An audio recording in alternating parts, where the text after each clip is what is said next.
With recent news of why Sony is not releasing the trailer to Spider-Man No Way Home yet, which essentially boils down to the variant out there, and with many films still shuffling release dates, there is now belief that Sony could be delaying the upcoming Spider-Man into 2022.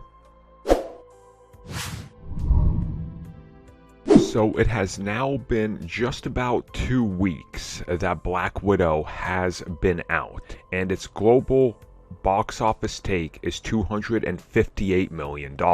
If you look at old reports from the pre-pandemic era, $240 million was the expected take in just the first opening weekend worldwide, meaning that yeah, this film has suffered a great deal. Of course, there is the entire factor we can bring into the conversation, which is Disney Plus. Again, Spider-Man doesn't factor into that, so we're not going to bring it into this conversation. So the point being here is, while Black Widow set a pandemic record, it's still not enough. With a film that is co-financed and expected to make major amounts of money for Sony and Disney Marvel, Spider-Man needs to be a billion-dollar film. So far, analysts are willing to say that they don't think a single film this year will get close to that $1 billion mark. The previous Spider-Man film is the biggest Sony film of all time.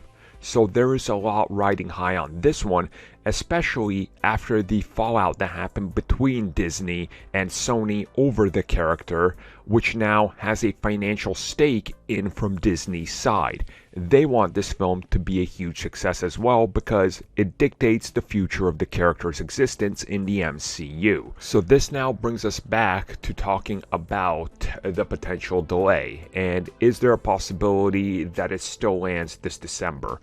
And I think there is, but it's one of these things where we have to see the next month to month and a half worth of releases. And I think the biggest release that you have to look to in regards to this would be Shang-Chi.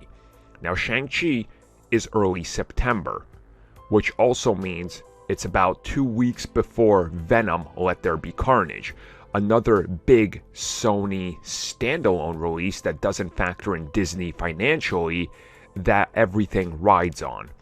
And there is a lot of people that are looking for Venom as a sort of big blockbuster breakout that could dictate what happens with Spider-Man. Because if Venom underperforms, which looking at some of the territories it made money in, they line up with Spider-Man as well, those territories cannot run the film yet.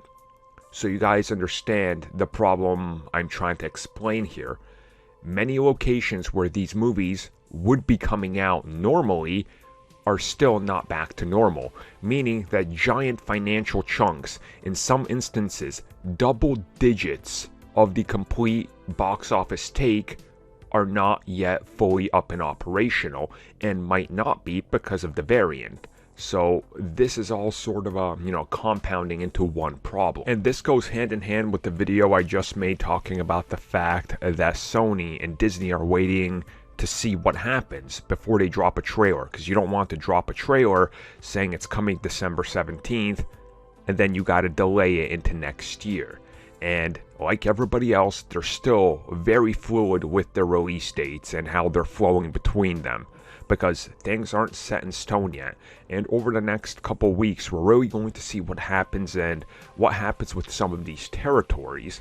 And make no mistake, if Black Widow continues to underperform and doesn't even hit 400 million worldwide, as a great man once said, the numbers don't lie and they spell disaster for you at Sacrifice. Just replace Sacrifice with box office.